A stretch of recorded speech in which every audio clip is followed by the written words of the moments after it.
उत्पत्तिको किताब अध्याय 1।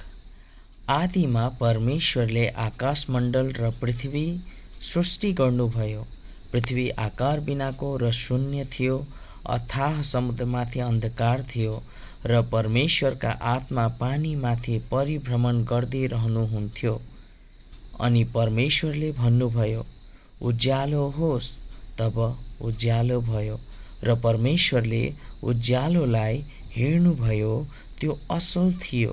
उहाँ उज्यालो र अँध्यारोलाई अलग अलग गर्नुभयो। परमेश्वरले उज्यालोलाई दिन र अँध्यारोलाई रात भन्नुभयो।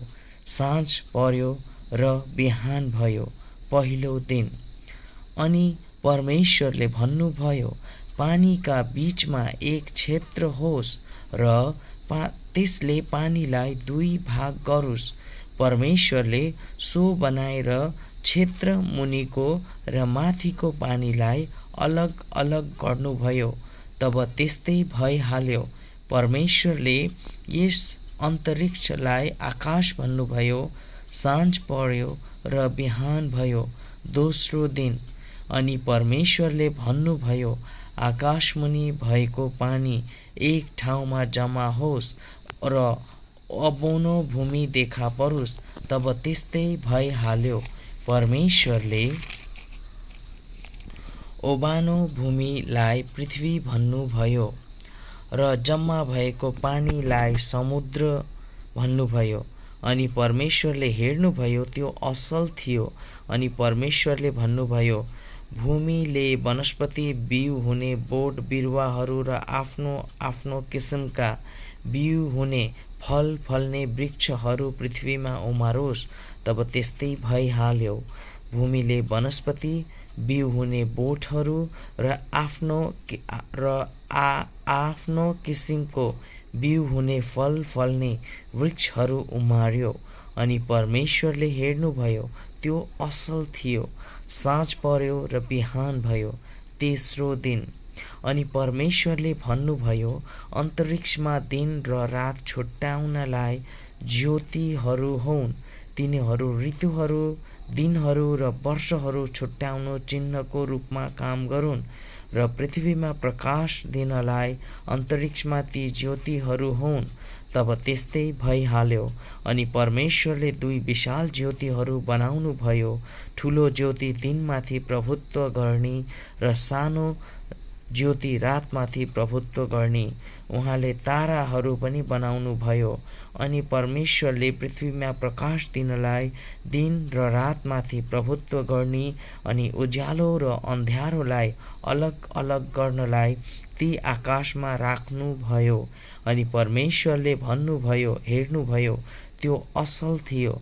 साँझ पर्यो र बिहान भयो, चौथो दिन। अनि परमेश्वरले भन्नुभयो, पानी जीवित प्राणीहरूले प्रशस्त गरी भरिउन् र पक्षीहरू चाहिँ पृथ्वीमाथि आकाशमा उडुन्।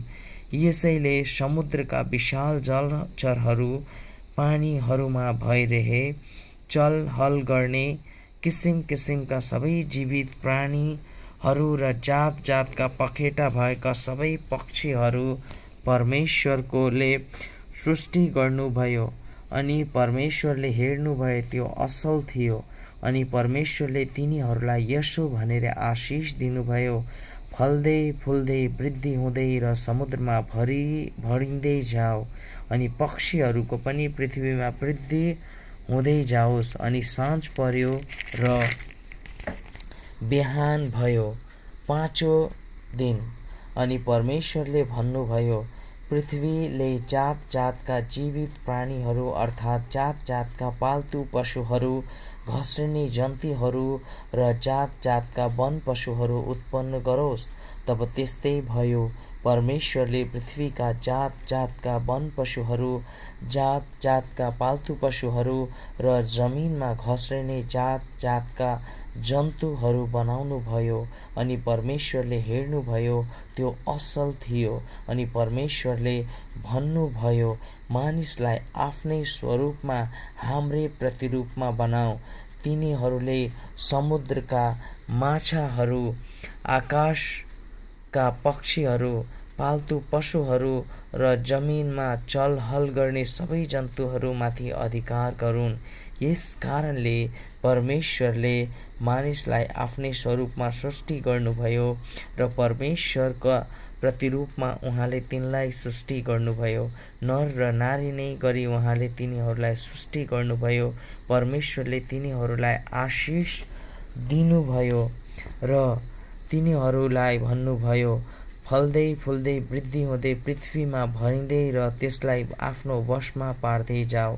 समुद्रका माछाहरू, आकाशका पक्षीहरू तथा पृथ्वीका सबै जीवित प्राणीहरूमाथि अधिकार गर। अनि परमेश्वरले भन्नुभयो, हेर, म तिमीहरूलाई पृथ्वीका सबै बिउ उमार्ने बोटहरू र फलमा नै बिउ हुने सबै फलका रुखहरू दिन्छु। ती तिमीहरूलाई आहारको निम्ति हुनेछन्। अनि पृथ्वीको हरेक पशु, आकाशको हरेक पक्षी र जमिनमा चलहल गर्ने हरेक जन्तु, हरेक प्राणी जसमा जीवन छ, तिनीहरूको आहारको निम्ति म हरिया वनस्पति दिन्छु। तब त्यस्तै भयो। आफूले बनाउनु भएको हरेक कुरा परमेश्वरले हेर्नुभयो। वास्तवमा त्यो साह्रै राम्रो थियो। अनि साँझ पर्यो र बिहान भयो, छठौँ दिन। धन्यवाद।